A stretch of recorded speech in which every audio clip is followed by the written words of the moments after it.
You may have seen the title of this video and wondered, Hannah, are you okay? And the short answer is no.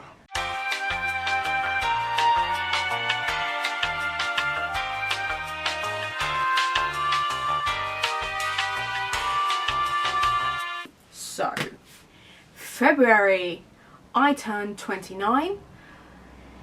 That was fun actually, I quite enjoyed that. But my reading wasn't great. I was gifted some fantastic books and I thought I'll have to wait to read all of those. And then I continued reading and none of the books on my Top Trumps TBR were even remotely interesting. Except for one. One was okay. I finished a couple. But I DNF'd the other 3. So that obviously went really well. So we're going to give Top Trumps TBR a break just for March. We're just going to have a little reset. We're going to look at the cards. We're going to think about what we've done. Think about how we can improve. And in the meantime, I'm going to read books based on recommendations from other YouTubers. You may have seen that I did a live stream with Emma Novella, Chaotic Ali, Chaotically, and Mind of Mollie. Ali asked me to recommend her 5 books that she could do a vlog about that she could read, and originally she was going to buy some books from Waypoint. She's already spent enough money from me this month because she's amazing, so I said I will pick 5 books that are on her own TBR and she can just read those and tell me what she thinks of them and do a vlog on that instead. Because I'm not a pushy bitch. Like, buy books from me, great, but I'm not going to force anyone to buy books from me. You don't feel that you have to, that's fine. So we did that, and then we all kind of were like, maybe we should choose for all of us. So that's kind of what happened, and that is why I have such a ridiculous TBR, because I already had a few books on there that I wanted to read, and now I have even more. So there are 4 weeks-ish in March. I will be doing 4-ish weekly vlogs. We're really going to try. March is going to be the month where I finally actually do some kind of vlogging. It's probably going to turn out shit, but I'm hoping that with the mixture of books that I've got, that should help. So we will start with readathons. There are quite a few readathons in March as well that I want to take part in. Okay, so I'm going to do the read-alongs, then I'm going to do the readathons, and then I'm going to do each YouTuber's pick for me. If you saw the live stream, you'll already know, but when you see them all together, I can't lift them all. So when I do that little thing at the end where I go, here's my TBR, I'll cripple myself. So let's start with my read-along, because that's the one that I'm hosting. Where's my book? Here's my book. I know I picked it up. There it is. Okay, so I am continuing on with the Dead Famous read-along, which is where we read the 15 books in the Skullduggery series. We're moving on to the second month, which is the second book, Playing with Fire. I've really enjoyed the first book. We've got the live for that on the 6th, which is next Saturday, so I really hope you can join us. Even if you haven't read Skullduggery or you haven't read it recently, please come along to that live. We'd really appreciate your support, and we'll be answering questions about it, giving reviews, talking about characters, and talking about some of the stuff that we didn't remember from our childhoods when we read this. I only read the first 2, so after this one it will all be brand new to me, so I'm quite intrigued to see what I remember from this one, because there was loads of the first one that just completely skipped me by, and I loved it. So I'm really looking forward to reading the second one. I'm hoping it's as entertaining and sarcastic in the dialogue, and this is great, so high hopes for this one. Skullduggery is one of the few books in Feb that I actually really enjoyed, so Playing with Fire is on the TBR. The other read-along I'm doing is the Daughter of Smoke and Bone read-along. They are starting with Daughter of Smoke and Bone. I've never read this before. It's been on my shelves for 100 years, or at least the old copy did. I then bought myself a new copy in the thoughts that maybe if I bought the whole trilogy with the matching covers, I could bring myself to do it. We haven't done it yet, but hopefully now is my time. So I don't really know what this is about, except that I know there's like magical doors and it's like an urban fantasy. That's it. That's all I've got. Good luck to me, I guess. So those are the 2 that like I have to read. The others, yeah, so the first readathon I'll be taking part in is Becca's Bookoplathon. Had to do it. Didn't matter that I already had 25 books on my TBR, thought I had to do it. So I will be starting with a Six of Crows, which actually puts both of those prompts together. I have got the audiobook for this because there's no fucking way I could read this in 12 hours, but I've had the audiobook for a while, and I really didn't enjoy the Shadow and Bone trilogy, but I've been told that Six of Crows is so much better, so I'm hoping, if I don't enjoy it though, I will just be I mean, I've already unhauled Shadow of Bone, so I just won't bother with like the Crooked Kingdom and stuff like that. So this is it. This is Leigh Bardiego's final chance to get me into the Shadow and Bone Grishaverse series before I move on to other things. So hopefully I'll enjoy that. That's one's for Becca's Bookoplathon. And there are two more. The other weekender is going to be Mollie's Scooby-Doo Readathon. Yeah, Mystery Inkathon, which is the other weekender, and I will be reading the familiars for this. The prompts were: read a mystery thriller with a strong friendship group and a comfort read. So this has mystery elements to it. Basically, it's a story about women being accused of witchcraft, but I'm pretty sure there's a lot of like really strong female friendships in this. And it kind of like revolves around that. So I'm hoping, although it's not a thriller, it has mystery elements to it. It has the friendship thing in it, and it's a comfort read because it's historical fiction, and there is something quite comforting about historical fiction when it's done right. So I just felt like it was a nice encompassing of all three. It has really nice autumnal fall colours on the front cover as well, which I really appreciate. So I'm hoping that will be a really cute little cozy read for that weekend as well. And again, I have it as an audiobook, so I can read along, and hopefully that will pick up the pace a little bit. Really should have planned this more ahead. So the other readathon I'm doing is Femathon. This is being hosted by several different booktubers, but it was created by Faye from Books and Chocoholic. Faye has put a lot of really hard work into this, and I know that some of the stuff that's involved in hosting a readathon is to do around sensitivity, and she has really gone above and beyond to make sure that this is as femme positive as possible. So well done, Faye, for putting all the hard work in there. Can't fault you for any of that. I'm really intrigued by some of the prompts, but she did say you could double up, so I fully intend to. So for Read a Classic, Platonic Female Relationship, and Femmes Fight Back, I will be reading Sanditon. This is one of the few Jane Austen novels that I have not read before. I think it's this and Mansfield Park that I haven't read. Because I read Persuasion, and I think there's like a Lady Susan collection of short stories that I never got to, or just wasn't finished. I don't know if Sanditon's finished either, to be honest. Really enjoyed what I saw of the TV series, but didn't actually finish it. So this is a perfect time for me to read and then go back and watch that series, because I know everyone is on the Bridgerton train, but I feel bad watching Bridgerton because I haven't finished Sanditon yet. I can only do so many period dramas at once, but this ticked off quite a few prompts. It's a gorgeous summery read for pretending that it's summer, even though we are barely into spring. And it's also a short read, which we love. So quite excited for that one. For the femme positive prompt, which I took to mean like feminist and pro-femme type thing, I'm going to be reading Moxie. Moxie is also coming out as a film on Netflix mid-March, so I'm hoping to do a short weekend vlog, or incorporate this into a vlog where I read this and then respond to both the book and the film and what I liked of each. So this was originally in my 12 books will self-destruct. I'm hoping that I can make content out of it, and therefore I'll actually want to read it. But if not, the rest of these books are pretty pro-feminist anyway, so shouldn't really be a problem. So that's the second one. For the diversity and neurodiversity prompt, I will be reading A Kind of Spark, because let's be honest, Emma, you keep telling me I should, so I will. For the BIPOC prompt, I will be reading The Court of Miracles. This is a Les Mis retelling, and I've heard really mixed things. I did originally pre-order this. I was really excited about it. It's a really stunning cover with an even prettier hardback. Haven't read it. Need to review it on NetGalley because it's been there for like a year. Haven't read it, so finally gonna get a chance to do that. Fingers crossed for me. But that is the chunkiest of all the ones that are on my TBR so far.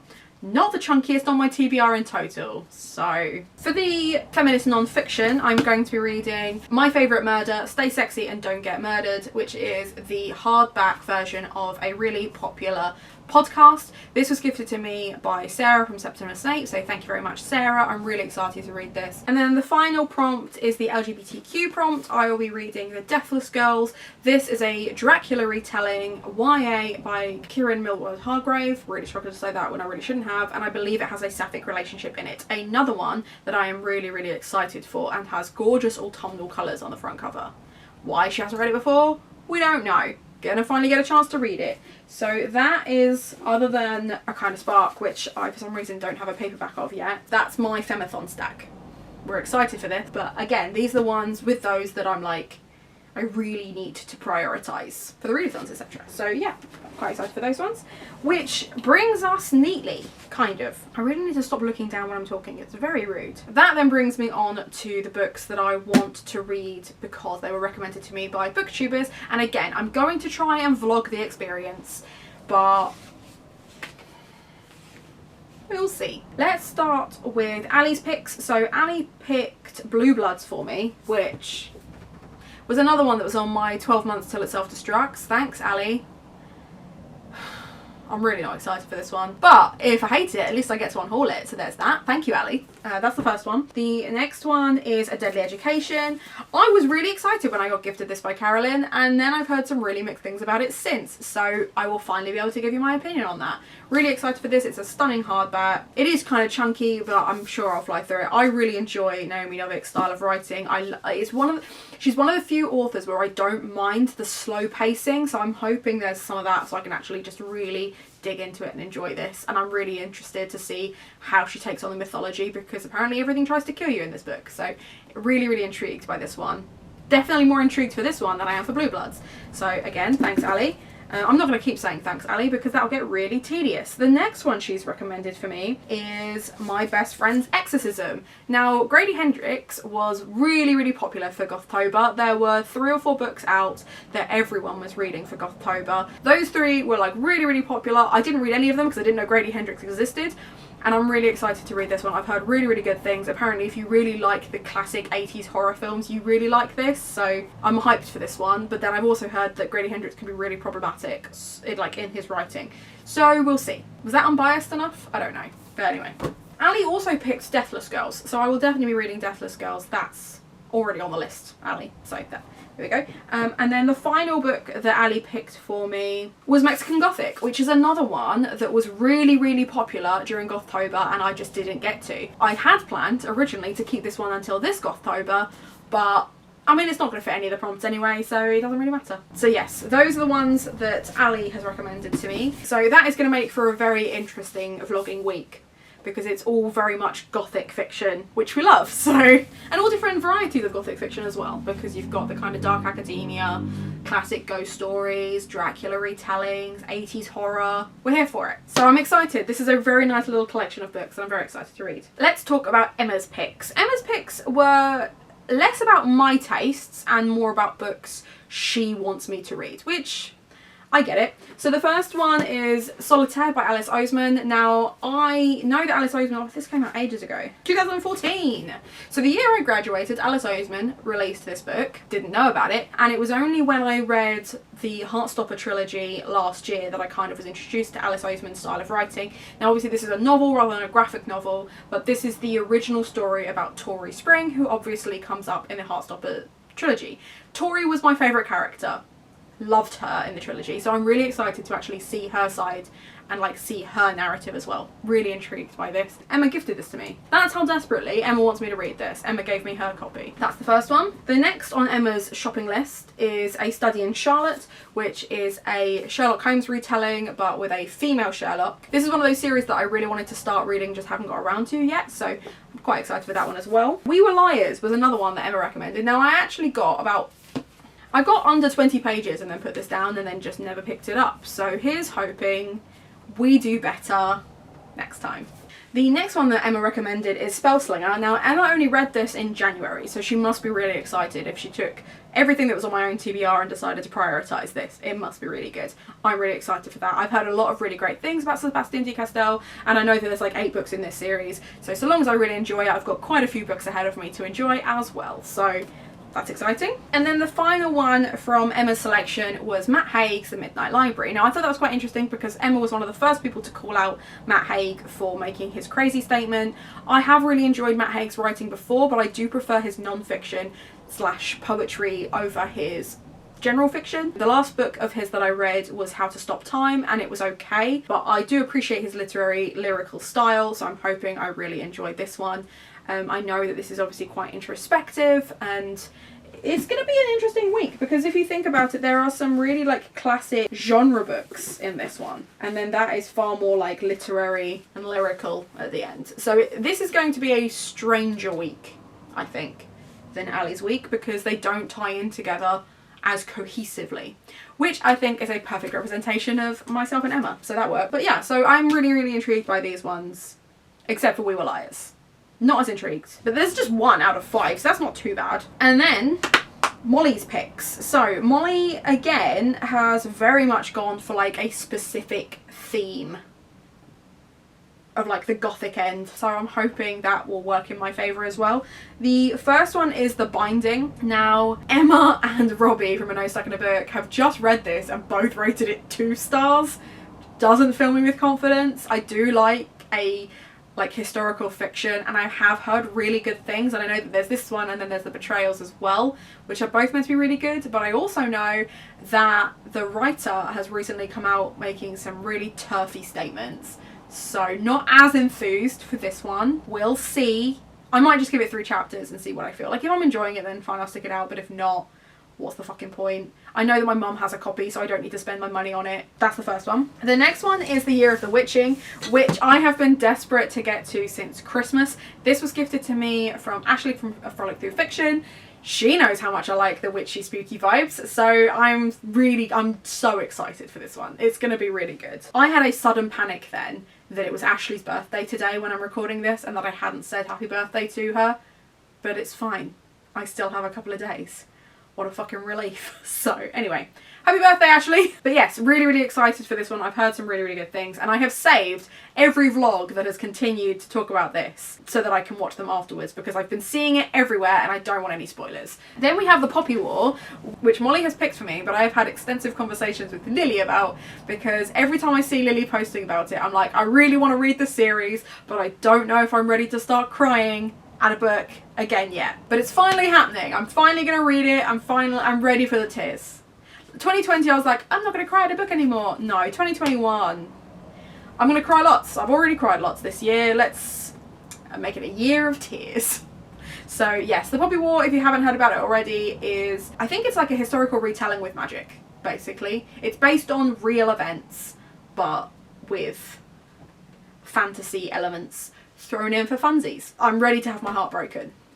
I think I'm ready to have my heart broken with that one. And then we have Cinderella is Dead, which I've had on my shelf for a while, but I just haven't prioritised. Really intrigued by this one. This is a sapphic romance Cinderella retelling, which I'm intrigued by. I'm glad it's not a fucking Beauty and the Beast retelling. Yeah, excited for this one. And then the last one was Catherine House, which is the book that Mollie gifted me for my birthday. So thank you again, Mollie. Again, it's a gothic-y fiction. I'm so excited for this one, but I'm trying to go in with as little knowledge about it as possible. I've just heard really, really good things from people who enjoy gothic fiction. This seems to be a new fave, so yes. And then another little thing that I want to do, because again, like I said, there's like 4-ish weeks. There's like 4 to 5 weeks of March. I thought I'll do another one. I'll do a little practice, little warm-up of a vlog.